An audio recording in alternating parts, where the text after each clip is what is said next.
গান্ধীজি তিনি কি বলেছিলেন, তোমাদের মেরে কেটে শেষ করে দিলেও তোমরা কিন্তু কাউকে মারবে না। জালিয়ানওয়ালাবাগে যারা প্রতিবাদ করতে এসেছিল তাদের ওপর গুলি চালায় জেনারেল ডায়ার। গান্ধীজি কি করেছিলেন? তিনি হরতাল করলেন আর সব মানুষরা বেঁচে গেল। চৌরি চৌরায় তা পুলিশ এসে লাঠিচার্জ করে, প্রচন্ড অত্যাচার করে।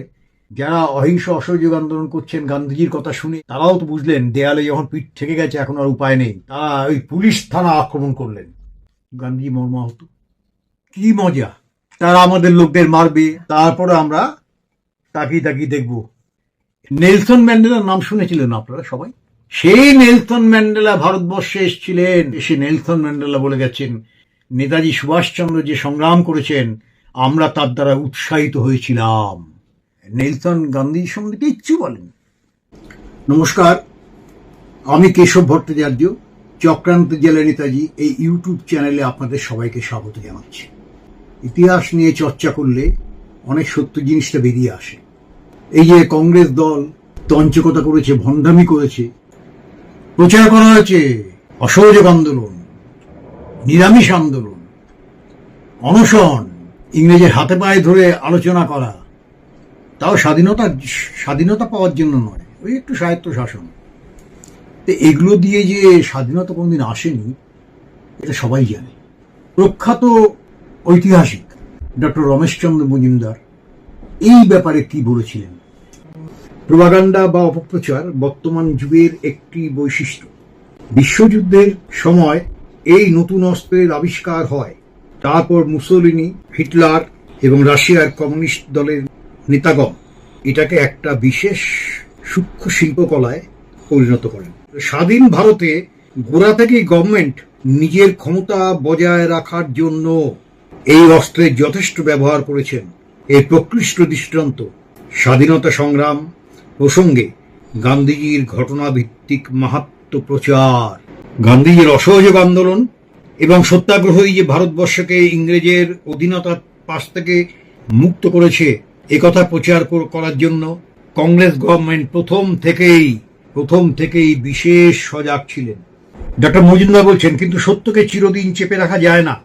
গান্ধীজি সত্যাগ্রহই যে আমাদের স্বাধীনতা লাভের একমাত্র কারণ, এটাকে জ্যামিতিক স্বতঃসিদ্ধ বলে এখন আর অনেকেই গ্রহণ করতে চান না।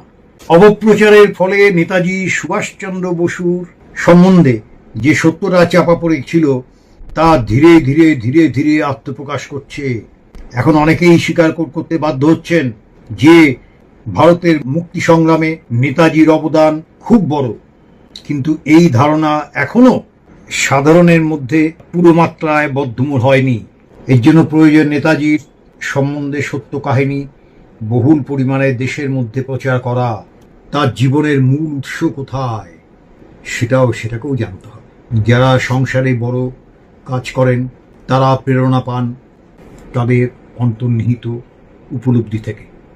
তাদের জীবনের আদর্শ, নীতি, চিন্তাধারা ও লক্ষ্য প্রভৃতি ভালো রূপে না বুঝলে তাদের যথার্থ মূল্য ও স্বরূপ বোঝা যায় না। এরকম কথা ডাক্তার রমেশচন্দ্র মজুমদার বলেছে। আশা করি আপনারা বুঝতে পারলেন ব্যাপারটা। তা আমি তো আমার এপিসোডে আমি বলেছিলাম যে গান্ধীজি ভারতবর্ষে আসলেন সেই দক্ষিণ আফ্রিকা থেকে, আরম্ভ হলো নতুন একটা চ্যাপ্টার। আরো সব নষ্ট করলেন। কি করলেন? গুজরাটের সবরমতীতে সত্যাগ্রহ আশ্রম তিনি তৈরি করলেন। এইভাবে যে ইংরেজ স্বাধীনতা দেবে না এটা তিনি খুব ভালোই জানতেন, কিন্তু লোককে বোকা বানাতে হবে। এই সত্যাগ্রহ আন্দোলন নিয়ে শিক্ষা দিতে গিয়ে তিনি কি বলেছিলেন? এই satyagrahi should expect to get killed by an aggressor and not to kill him. অর্থাৎ তোমাদের মেরে কেটে শেষ করে দিলেও তোমরা কিন্তু কাউকে মারবে না, শান্তিপূর্ণভাবে আন্দোলন করবে। এটা বলছে, অনেক লোক শুনছেন। এটা হয়তো অনেকেই জানেন যে 1919 সালে এই রাওলাট অ্যাক্ট, অমানবিক নৃশংস একটি আইন, এর বিরুদ্ধে দেশ জুড়ে প্রতিবাদ হয়, বিক্ষোভ হয় বিভিন্ন জায়গায়। তবে অত্যাচার হয়, প্রচন্ড অত্যাচার। আমরা দেখলাম 1919 সালে জালিয়ানওয়ালাবাগে এই রাওলাট আইনের বিরুদ্ধে এর বিশাল জমায়েত হয়েছিল অমৃতসরে। আপনারা কল্পনা করতে পারবেন না, পাঁচিল ঘেরা বিশাল জায়গা, একটাই মাত্র নির্গমন পথ, বেরোনোর পথ। সেখানে হাজার হাজার হাজার হাজার হাজার হাজার লোকের জমায়েত হয়েছিল, কারণ রাওলাট আইনকে কেন্দ্র করে যে বিক্ষোভ হয় তাতে মারাত্মক অত্যাচার করা হয়েছিল, মারাত্মক অত্যাচার করা হয়েছিল। ইংরেজকে আমরা সুসভ্য বলি মাঝে মাঝে, অনেকে আছি আমরা। জালিয়ানওয়ালাবাগে যারা প্রতিবাদ করতে এসেছিল আমাদের দেশপ্রেমিকরা ইংরেজের অত্যাচারের বিরুদ্ধে, সেই তাদের ওপর গুলি চালায় জেনারেল ডায়ার। এবার শেষ করে দেওয়া হল। কেউ বলেন 10,000, কেউ বলেন 20,000, রিপোর্ট বিভিন্ন রকম। একেবারে নিরস্ত লোকগুলোকে মেরে দেওয়া হলো। একটাই তো গেট বেরোনোর বা ঢোকার, সেই গেটটা আটকে দেওয়া হলো। সেই গেটটা আটকে দেওয়া হলো। গুলির পর গুলি, অজস্র, মানে একসঙ্গে গুলি চালাচ্ছে সবাই, সেই সেনাবাহিনীর লোকরা, সেই পুলিশরা। এই সময় গান্ধীজি কি করেছিলেন? হ্যাঁ, তিনি একটা হরতালে ডাক দিলেন। আহা, তিনি হরতাল করলেন আর সব মানুষরা বেঁচে গেল। আহা হা, বেঁচে উঠল যারা মারা গেছে। সারা ভারতবর্ষের লোক যখন বিক্ষুব্ধ, এরকম একটা ঘটনা, তখন তো বুদ্ধিজীবীরা ছিলেন, আমাদের মতো এখনকার মতো বুদ্ধিজীবী না। অনেক শিক্ষিত লোক এর প্রতিবাদ করেছেন সাহস করে। কিছু কাগজে সেটা বেরিয়েছে। সেই সময় কাগজগুলো ঠিকমতো খবরগুলো দিতে পারেনি, আবার কিছু কাগজ দিয়েওছে সাহস দেখিয়ে। এটা অস্বীকার করার উপায় নেই। সমস্ত ভারতবর্ষ কেঁপে উঠল। গান্ধীজি এই সুযোগে অহিংস আন্দোলনের কথা বললেন। কিন্তু ভাবতে পারেন, আন্দোলন যখন তুঙ্গে ওঠে তখন গান্ধীজি সেফটি ভালভ হিসেবে আন্দোলন থামিয়ে যান। বারবার সুভাষচন্দ্র বলেছেন। এরকমই ঘটনাটা ঘটলো 1922 সালে। চৌরি চৌরায় এরকম একটা পিকেটিং টিকেটিং চলছিল, লোকের প্রতিবাদ চলছিল যে জালিয়ানওয়ালাবাগের হত্যাকাণ্ডের বিরুদ্ধে এইসব চলছিল, বলা নেই কওয়া নেই। তা পুলিশ এসে পিকেটিংয়ের সামনে এসে লাঠিচার্জ করে, প্রচণ্ড অত্যাচার করে। স্বাভাবিক, লোক তো আর দেয়ালে পিঠ ঠেকে গেছে, দেয়ালে পিঠ ঠেকে গেছে। এখন তো বাঁচার জন্য লড়াই, প্রাণপণ লড়াই করতেই হবে।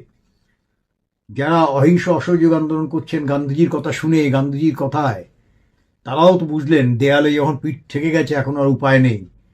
তারা ওই পুলিশ থানা আক্রমণ করলেন, পুরো আগুনে পুড়িয়ে দিল। বেশ কয়েকজন পুলিশ সেদিন মারা গিয়েছিলেন, শোনা যায় 22 জন। গান্ধীজি মর্মাহত। আহা, এটা করা উচিত হয়নি।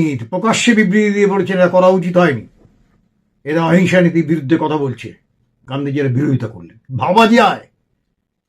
এবং তিনি উইথড্র করে নিলেন 12ই ফেব্রুয়ারি, 7 দিন পর, যে আমি আন্দোলন স্থগিত রাখলাম। কারণ অহিংস অসহযোগ আন্দোলন সত্য তারা মানেনি, তারা ইংরেজকে মেরেছে, এটা করতে পারেন না, তারা করতে পারেন না।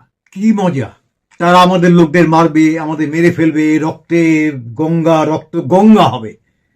তারপরে আমরা তাকিয়ে তাকিয়ে দেখব এই গান্ধীজিকে সেফটি ভালভ হিসেবে ব্যবহার করা হয়েছে আন্দোলনটা যাতে চূড়ান্ত ভাবে নাও এগোতে পারে। নেলসন ম্যান্ডেলার নাম শুনেছিলেন আপনারা সবাই? দক্ষিণ আফ্রিকা 27 বছর জেলে ছিলেন তিনি। 27 বছর পর জেল থেকে ছাড়া পেয়েছে। সে অন্ধকার ঘর। এই গান্ধী জেল নেহেরু জেল নয়, এ তো রেস্ট হাউস। অন্ধকার ঘর, ইংরেজ সাম্রাজ্যবাদ দক্ষিণ আফ্রিকায়। পুরো জেলের মধ্যে সমস্ত অন্ধকার, একটা ভেন্টিলেশন, একটুখানি আলো আসতে পারে। 27টা বছর কি সাংঘাতিক কষ্ট হয়েছিল, তাকে টর্চার করা হয়েছিল। সেই নেলসন ম্যান্ডেলা ভারতবর্ষে এসেছিলেন, নেতাজি জন্মদিবস উপলক্ষে একবার এসেছিলেন। সেই ভারতবর্ষে এসে নেলসন ম্যান্ডেলা বলে গেছেন যে ভারতবর্ষে নেতাজি সুভাষচন্দ্র যে সংগ্রাম করেছেন আমরা তার দ্বারা উৎসাহিত হয়েছিলাম। কারণ নেতাজি ভারতবর্ষের একমাত্র নেতা যিনি ইংরেজ সাম্রাজ্যবাদকে চরম ধাক্কা দিয়েছিলেন। নেলসন গান্ধীর সম্বন্ধে কিচ্ছু বলেননি। এই তো মানুষের সাফল্যের পরিচয়। পরে পরে সাইমন কমিশন, লাজপত রায় হত্যা, এগুলো সব আমরা বলবো আপনাদের সামনে। ভালো থাকবেন। জয় হিন্দ। নেতাজি জিন্দাবাদ।